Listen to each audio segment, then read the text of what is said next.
আসসালামু আলাইকুম সবাইকে। তো কেমন আছেন আপনারা সবাই? আশা করি খুবই ভালো আছেন। আমিও আল্লাহর রহমতে খুবই ভালো আছি।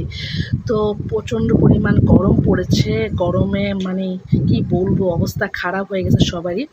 তো এই গরমে কিন্তু ডক্টর বলেছে তখনও দরকার ছাড়া বের হইতে না। কারণ বিশেষ করে দুপুর ১২টা থেকে ৪টা পর্যন্ত অনেক তাপ থাকে। আর যদি দরকার না হয় বাহিরে বের না হওয়াটা বেটার। আর গরমে ডক্টর বলেছে যে বেশি করে পানি খেতে, জুস খেতে, ফলমূল, শাকসবজি, চর্বিযুক্ত খাবার না খাওয়াই ভালো এখন। তেলযুক্ত খাবার, মশলা যত কম খাওয়া যায়, কম মশলা দিয়ে রান্না করতে বলেছে। তারপরে তেলযুক্ত, চর্বিযুক্ত খাবার যত কম খাওয়া যায় ততই ভালো। আর বেশি করে কিন্তু পানি খেতে হবে। আর দেখা যাচ্ছে যে অনেকে আছে যে বাইরের থেকে আসার পরে সাথে ঠান্ডা পানিটা খেয়ে ফেলে। সেই ঠান্ডা পানিটা কিন্তু মোটেই ভালো না শরীরের জন্য, ডাক্তার বলে দিয়েছে।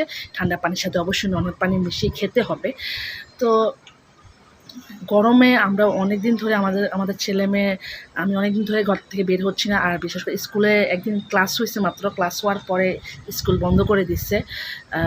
খুবই ভালো লাগছে, মানে স্কুলটা বন্ধ হয়েছে, ভালোই হয়েছে বাচ্চাদের। নইলে বাচ্চারা দেখা যায় সেন্সিটিভ থাকে, বাচ্চারা বের হইলে গরমের তাপে বাচ্চারা অসুস্থ হয়ে যায়, অনেক অসুস্থ হয়ে যাচ্ছে বাচ্চারা।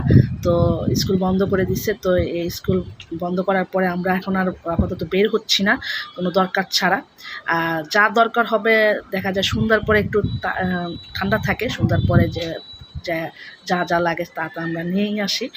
তো আপনাদের সাথে কিছু কথা শেয়ার করলাম। আমার কোনো কথা ভুল হলে অবশ্যই ক্ষমা দৃষ্টিতে দেখবেন। আর অবশ্যই গরমে